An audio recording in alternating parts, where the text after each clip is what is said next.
When it comes to OCR, many of us believe that our races fail because of our grip.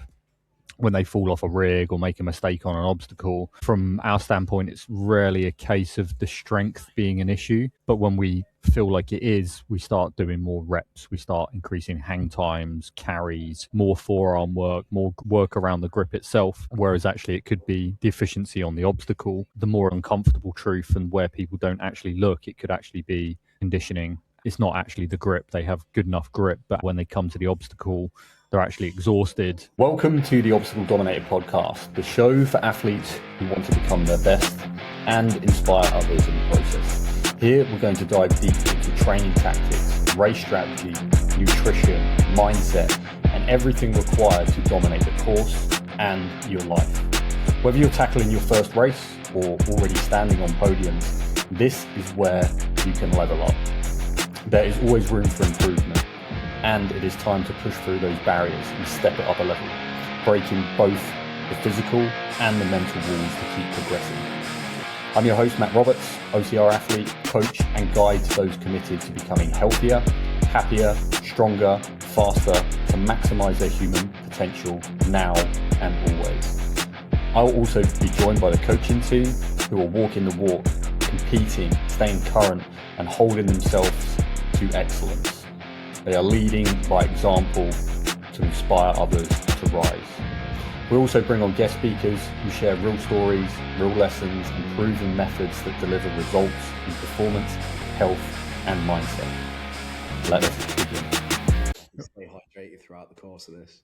Yeah, that's it. So maybe for another call we talk about hydration. It was funny actually, so these sachets with sparkling water, if you put them in there, it's like this chemical reaction and it just explodes everywhere. And I was in the gym yesterday doing a VO2 max session, and I put some in my mouth, like it's typically how I do it. But when I put it back down, some went into the bottle, and the bottle just went and went all over the gym.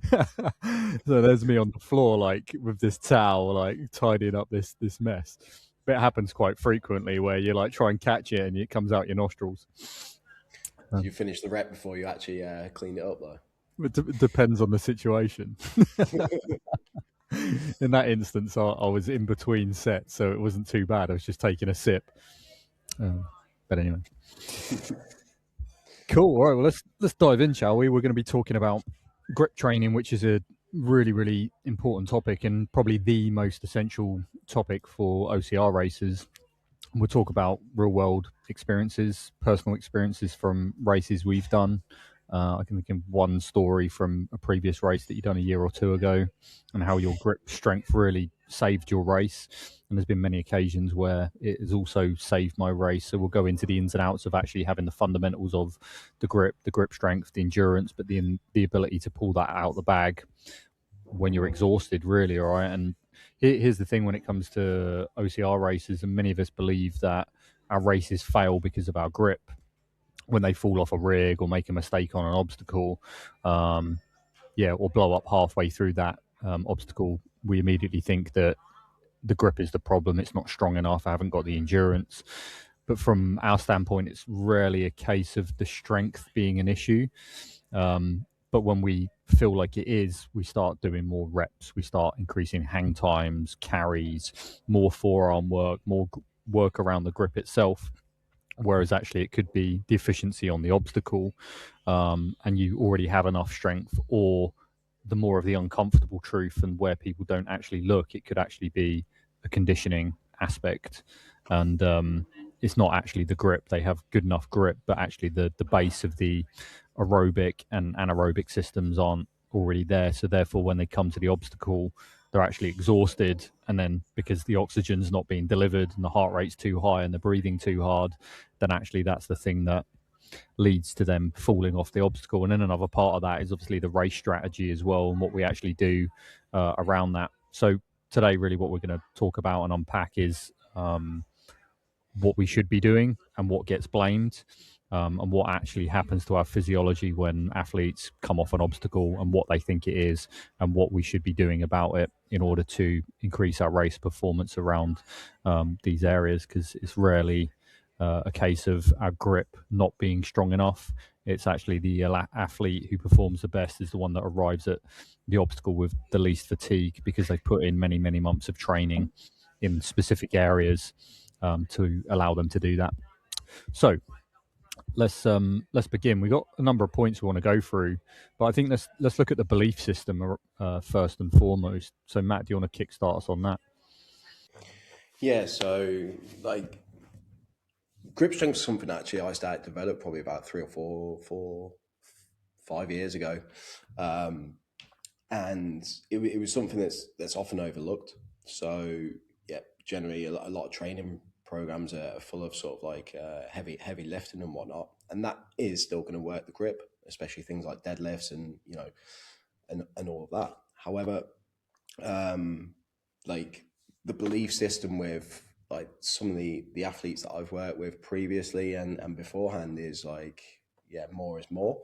And that like certain races, and there was one recently where straight away off the back of a race, it was like, oh, my grip failed. Like, and then it's what happens after that. It's like, how's it going to allow you to affect the rest of your race? Because yeah, if you slip off an obstacle, well, that's one obstacle throughout the course of a race. So that then can alter your mindset, and then you feel like you're playing catch up the whole time. On top of that, you start to play with yourself. It's like you lose that confidence. So this is why training grip is vitally important, but doing it under fatigue as well, so that you get to experience what that's like out on course. And then that way you can go in sort of mentally prepared. And, if you do find that you've got weaknesses within your training, that's where you look to improve them. For sure, for sure. So I think it's having the belief that you can do certain obstacles and that you do have the grip strength, but that confidence comes from really competence that is practiced in training. And I think this leads on to one of the stories. I mean, we've got Henley on Thames coming up in May, which you're going to come back to, which is going to be good to see you again. But I don't think it was last year. I think it was the year before where you done the beast there. And anyway, it was, I think at the time they'd just brought out the new obstacle tilting ladder. So I hadn't seen it before, let alone you seeing it before. And I remember you coming to the end of the beast and you get to tilting ladder and you're going across it. And all of a sudden you slip. And then you're there doing a single arm dead hang. And for most people, they can't even do that for a matter of seconds. And then you manage to salvage it and complete the obstacle and finish the race. So this really highlights the mindset performance. It's like, okay, you'd never seen that precise obstacle, let alone really knowing how to tackle it efficiently. Inevitably, there was a little bit of a blip in it, but because you have the robust mindset and the determination to complete that, as well as the grip strength and understanding, you held on. You didn't quit as soon as it got hard. You rekindled it and completed the obstacle. So it's a combination of all of these things, but ultimately the backbone of all of that is going to be the training, which builds your confidence, but then also having your fitness in a certain place, as well as the mindset to be able to complete that when things don't go to plan, rather than how many people see it is it's like black and white. It's success or failure versus actually looking at every experience as, okay, there's an opportunity to grow here. Where do I need to improve? And that's how I see all of my races really, and even this upcoming race that I've got coming up. It's like, okay, well, I'm going to use this to calibrate, to really sharpen before I go into A races, essentially. Yeah, it's funny when you mentioned that because there was a few things that went through my mind, and it wasn't the first obstacle that I'd struggle with, kind of with the technicality of it. Um, but yeah, I mean, for a start, I've got little T-Rex arms, which didn't help with the longer reach part way through. Then there was you and Mitch there screaming. It's like, and then yeah, I slipped off to one, and then my arms rotating around, so I was trying to like get it right back round, and then I stayed for a quick photo. And then from there it was like, right, let's push on again. So yeah, it's definitely having that belief system. And even if you have to calibrate your mind and say, okay, I know, say for example, the floor is lava, if I fall off this, then that's it, like I'm done. Whatever it is that's just going to get you to hold on for that little bit longer, because the belief system is generally what packs in beforehand versus your actual ability. So we perceive something to be a lot harder, especially as the fatigue rolls in throughout the course of a race. So when you get to the back end of a race, and generally that's when the obstacles are a little bit more heavy. You'll have things like the Atlas carries and whatnot, which will definitely fatigue you. And then things like the Herc hoist as well. So there's a lot of fatigue going into it. And then having the mindset of like, well, yeah, this is just one step closer to the finish, or however you're going to relay that in your mind so that you can just hold on for that extra couple of seconds. Okay.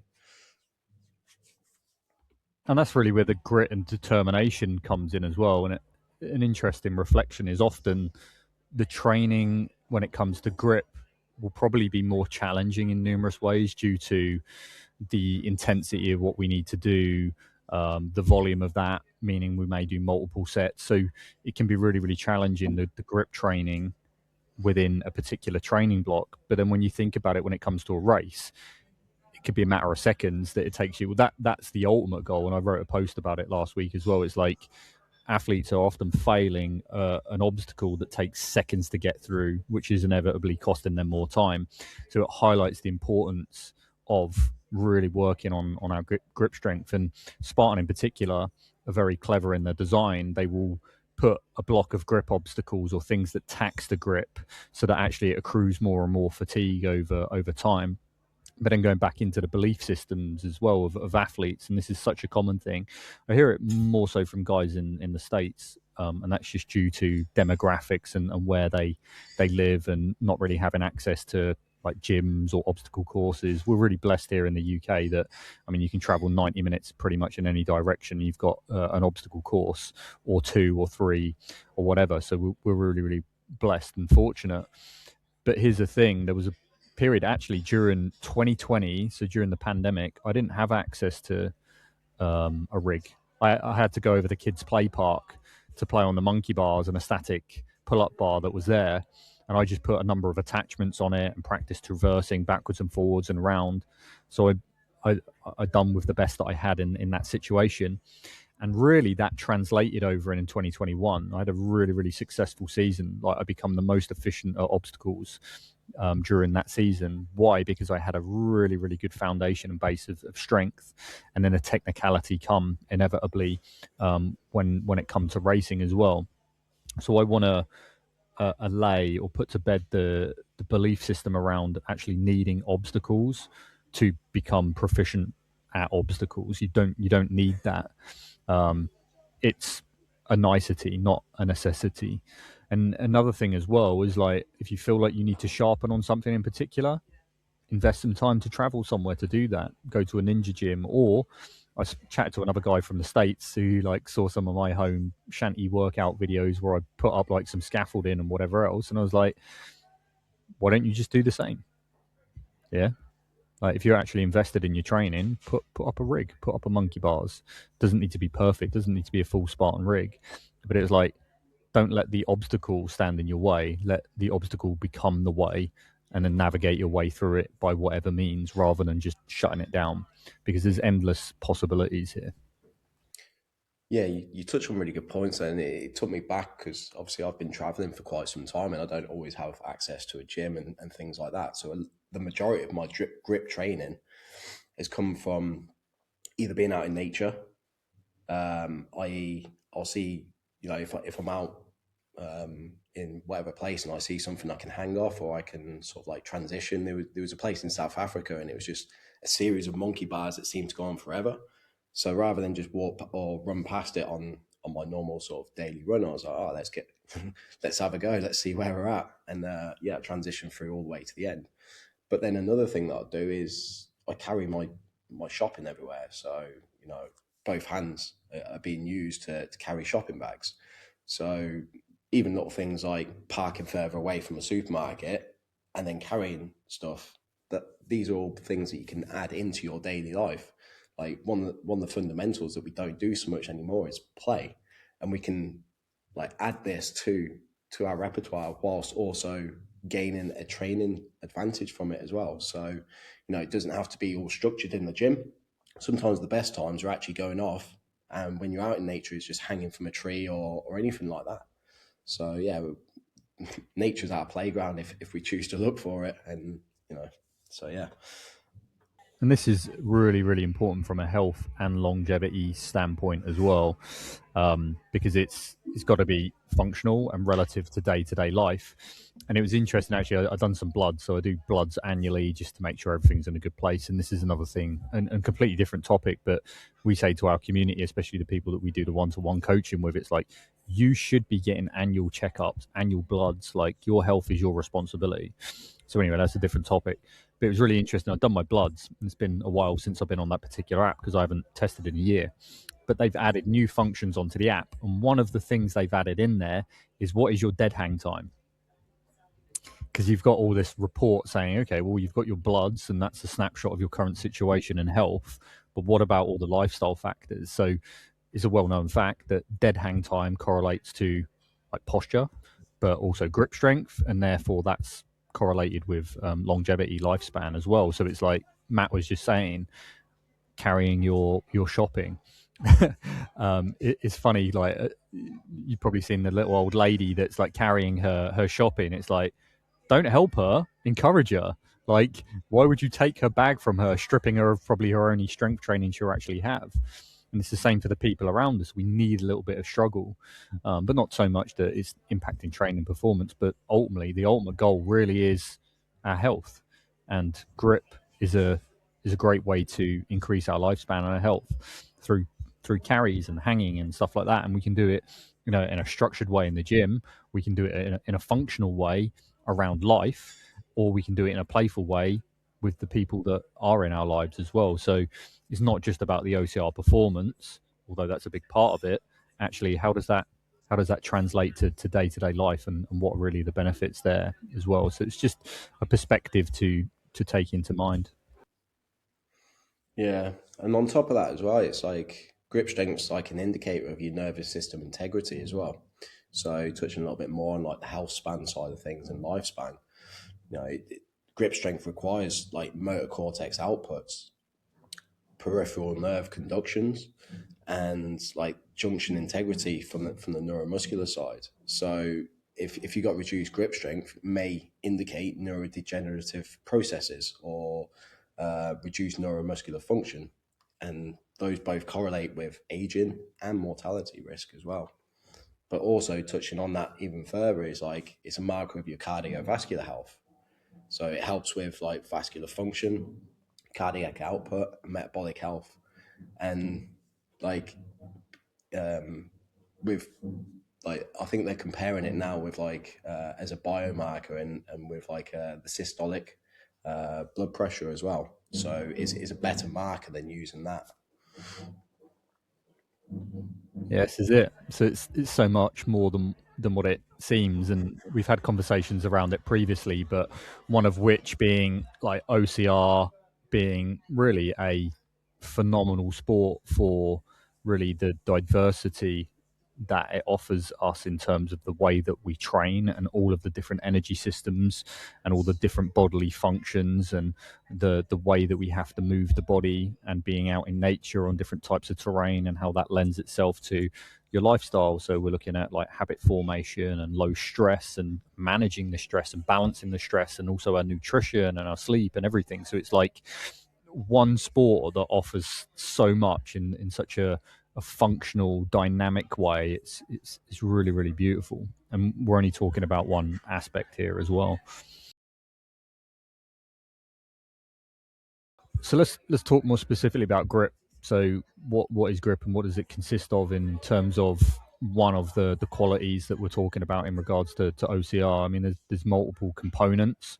We're talking about everything from like hang time to finger grip strength, to the endurance, positioning and obstacle efficiency, and really the overall like endurance and the ability to traverse through things in a great way. And there's so many ways that we can do it, but like I said, like fundamentally we need to have a base level of strength. Yeah, and if we don't have that, we are going to find most of the obstacles, in particular the hanging and gripping and traversing ones, very, very challenging. Now, that aside, it's going back to lifestyle. It's going back to power to weight ratio, because it's like, all right, if you've got Matt Roberts as a 100 kilo version or Matt Roberts as a 70 kilo version, regardless of where my grip strength is, or if I kept my grip strength exactly where it is, I'm going to find the obstacles a lot more challenging because my weight is significantly higher, and regardless of whether that's from muscle or fat, it doesn't really matter. Like, the grip strength needs to match that, and my total body strength needs to match that, or I need to reduce the total weight in order to match the strength. We need to have the correct ratio, and there's going to be a correct ratio for each and every person. But really, what we want to do is drive the statistics through lifestyle practices and also through physical strength training to balance and optimize that as much as possible. And this is a big thing. We see people struggling on obstacles. It's not just the grip strength. It's like everything to do with the lifestyle. How is your stress? How are you sleeping? How are you eating? How are you moving and conducting yourself on a day-to-day basis? And then looking at the strength training as well, so we can optimize and balance that ratio. And that's often, yet again, one of the other things that are overlooked. Oh, I can't complete monkey bars, or I can't complete a rig, or I can't do one of the walls. Well, power to weight ratio, fundamental.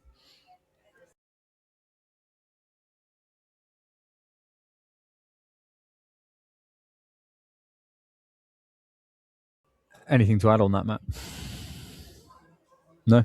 Okay, cool.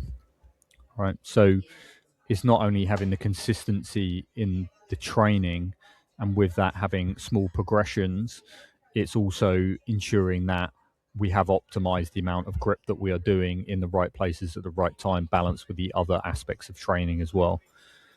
Okay, so take that into account. Other aspects to consider, and like a hidden limiter really as well, that many athletes miss is when we think it's grip, often it's not actually anything to do with the grip. Okay, so if we go to a particular obstacle, it could be systemic fatigue, it could be like fatigue that's already in the system going into a race or going into a session. It could be that it's the race strategy, i.e. they're overreaching too much within the race because of their capability, and actually based on that, they're having to walk into an obstacle, wait 10, 15, 30 seconds at the obstacle, and then they attempt the obstacle, and because they haven't got the strength there, and because they're fatigued, then they fail the obstacle. So it's like, because there's so many inefficiencies within the fitness and the grip, the power to weight ratio, and then also the overall race strategy and tactics, and then we go and fail an obstacle, and we're like, well, yeah, it's my grip that's weak, when actually it's got nothing to do with the grip. You're probably strong enough. It's actually how you're conducting yourself within training, and also the race execution on top of that. And this is why the fundamentals matter. And this is, I mean, I've been talking a lot about grip strength on social media at the moment. This is the reason why we're having this conversation. Everyone thinks grip is the problem, but actually the fundamentals that matter are aerobic base, lactate threshold, VO2 max capacity, blending all of those energy systems together throughout a training week, a training month, making sure that we are deloading, tapering, having the race strategy, the tactics, making sure that our lifestyle is low stress, and we've balanced that power to weight ratio. And these are all things that we focus on with our athletes. And really where the magic happens is over years, not a matter of weeks and months. It's something that naturally unfolds and should be allowed to naturally unfold over many, many seasons. I'm talking about the off season and the pre-season and during the season, and what we do after that as well, are all absolutely essential for performance, but not just performance in the here and now, over the long term. And we need to have these cycles. If we think of the seasons, yeah, on an annual basis, everything is cyclical. So we should be operating in that way as well. There's certain times a year we should be doing things, and there's other times we shouldn't be doing things. So it's really optimizing the overall plan there, and then making sure we are putting our time, our effort, and energy into the things that need it in that moment, versus trying to do everything all at once. And then if we encounter a setback or experience a situation, we seem to think it's that, but actually that might just be a symptom of all the other things that are present that we don't really have awareness around.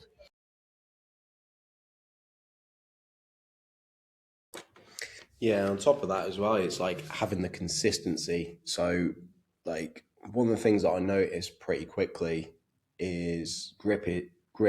You can lose that pretty fast if you're not being consistent with it. So, if you've gone through training blocks or whatever, and you've missed a couple or 3 weeks in a row with a grip session, then that has to become your priority, because it will lose. Like, you'll lose it so quickly, and then again that'll become a blame when you get on the obstacles. It's like, oh, I've hit most of my other training, but my grip's the one that failed. So it's like, why are we not prioritizing it? Yeah, generally it's not people's favorite sessions. Some people do enjoy it. However, at the same time, it is a necessity. So it's like, yep, the more that we focus on, the more it's like, over a time, it will compound. And we need that patience with it as well. It's not just overnight you're suddenly going to be able to go from a 10-second dead hang to 60 seconds. It can take, like, especially the more that you progress, the smaller the adaptations your body will make.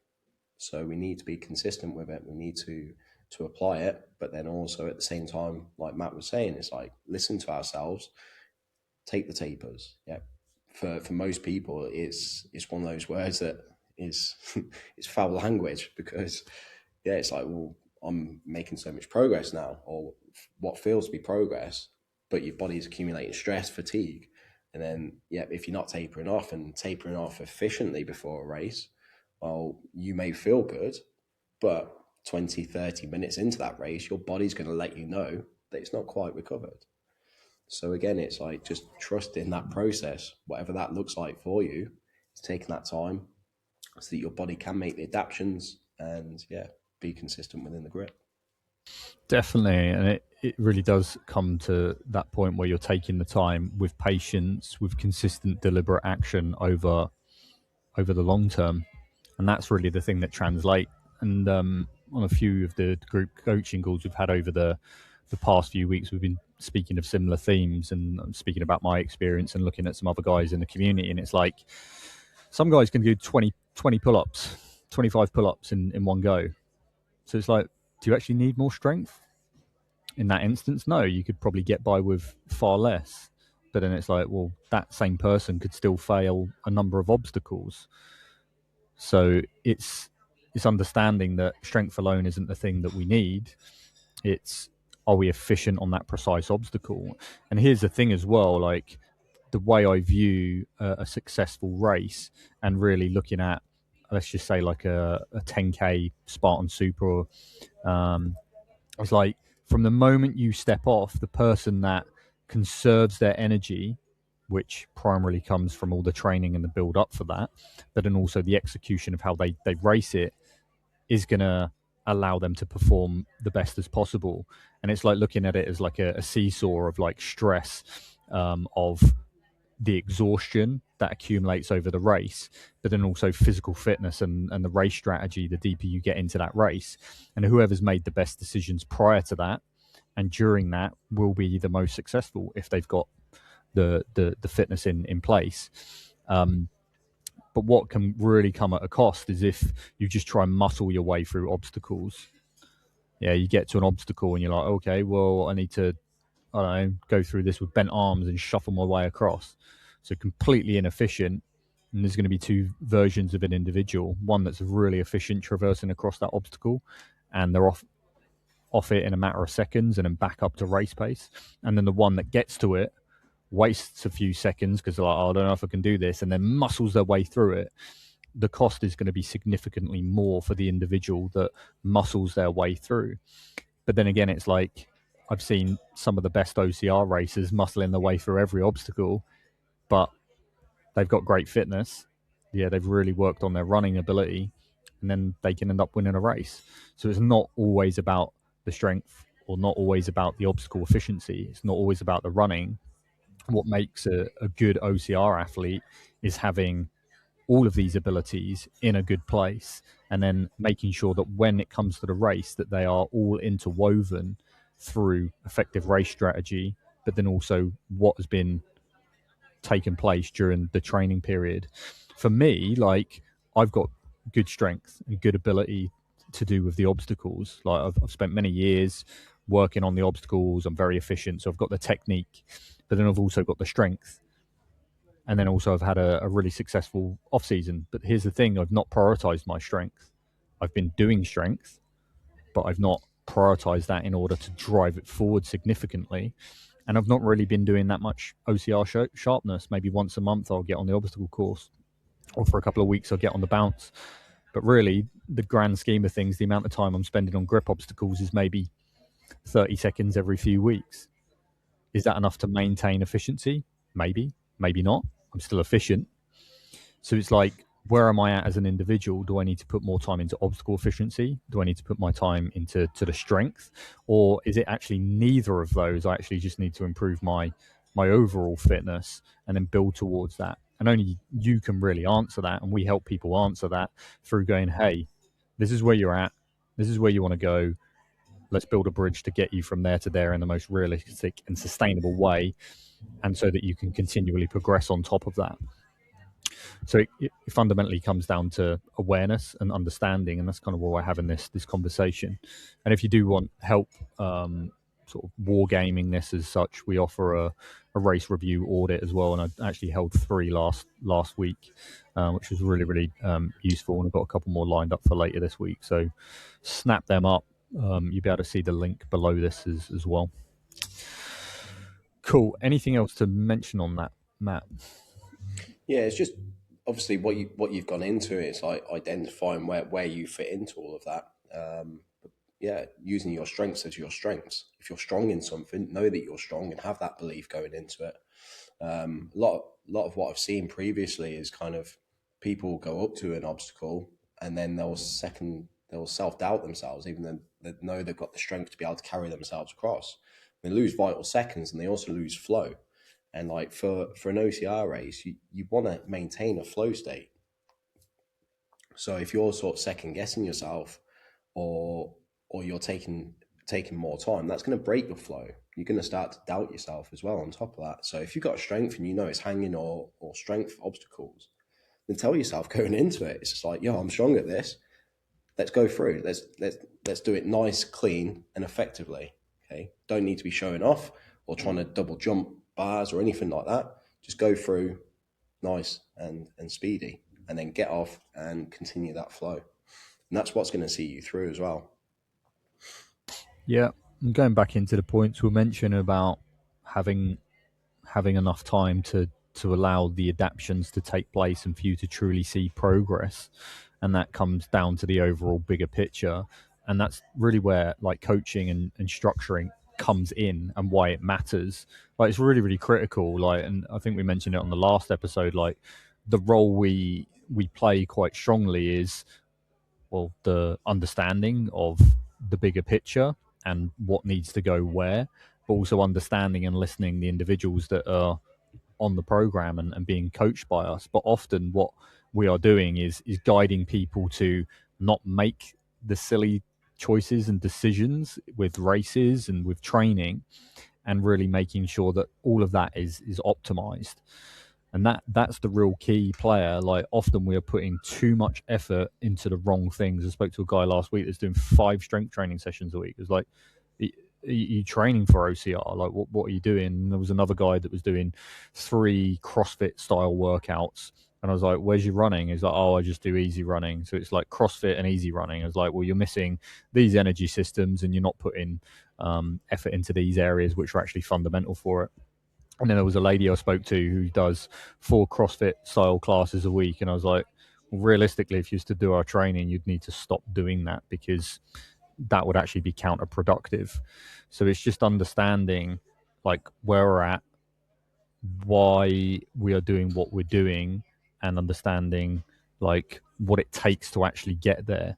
And I assure you, it's not through doing more, and it's not through pushing harder at all. Like, if anything, it's the fastest way to a setback or lack of progress. And especially for the people that are competitive, and there are many people that are competitive that listen to this, especially within like the age group categories that should realistically be stepping up to elite in the next 1 to 2 years, starts now with the right choices. Having an elite mindset and understanding through education and application over time is the thing that translates to that performance here and now in the short term and over the long term too. Because it's like there's two paths. There's the one where you continue to push really hard, but based on that, not get the return on investment, or there's the approach where you optimize and really watch how that changes the trajectory. So one may seem fast, but in reality, it's not the fastest avenue to take. And I'm speaking from personal experience in the military, where it's more of this no pain, no gain Goggins approach, where you just run yourself into the ground, and then becoming more experienced as an athlete and working through the age group and winning the age group championship, and then now being in the elite field for a number of years, whilst dealing with obstacles within life and whatever else. So it's like I'm experiencing all of that, and I'm sharing this because I see a lot of people run into these pitfalls themselves when it's all avoidable, but it's all possible through optimization of the process. It's not about the thing that we see prevalently in front of us. It can be all the things that could be technically in the shadows that we hadn't taken into account. But we don't get fitter from pushing harder, and that's absolutely key. We get fitter through the smart decisions that we make on a daily basis consecutively through optimized, well-structured training on a weekly, monthly, seasonal, and annual basis.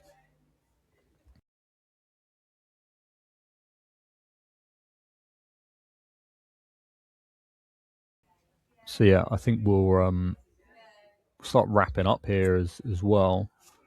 But it's probably the most hot topic within OCR at the moment, in particular with Spartan and people I speak to. So yeah, really think about where it is that things may be going wrong for you. It may not be the grip that's holding you back. Okay, it could be race strategy, could be lifestyle related.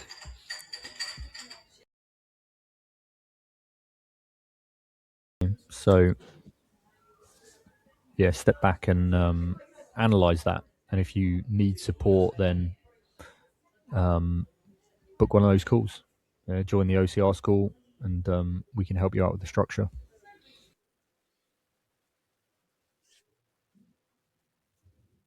Anything final to add, Matt? Yeah, fear. Fear is generally one of the things that I notice. People, especially people that I've worked with previously, is like the fear of that obstacle. So they might have failed it several times before, and it becomes like this this devil on the shoulder. Is again, it comes down to the mindset. So their mindset is like, oh, I'm going to fail it again. That needs to change if you're actually going to complete that obstacle.